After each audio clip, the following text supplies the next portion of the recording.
Hi, Levi Clevenger-Realtor here in Chambersburg, Pennsylvania. I have with me today a copy of the consumer notice, and I wanted to run through that with you so that when it is presented to you at the beginning of a real estate transaction, you'll already be familiar with it. Kind of give you a jump start on the game, if you will. It's a two-page disclosure, and right up here at the top, it says consumer notice. Right under that, it says this is not a contract. And the reason it says that would be it's not a contract. It's a two-page disclosure. It goes through and it lists the 5 different types of legal agency relationship which are allowed to exist here in the state of Pennsylvania. And I'd like to run through those with you just briefly while I have you here.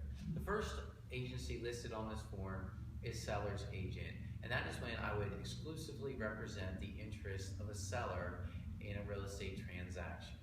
The second is buyer's agent.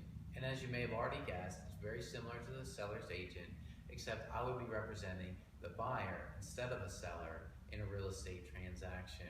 The third listed on here is dual agency, and that's when I would be representing the buyer and the seller in the same transaction.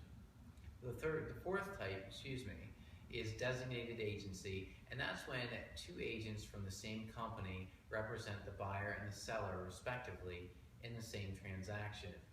Each of us would be designated to work with our party exclusively.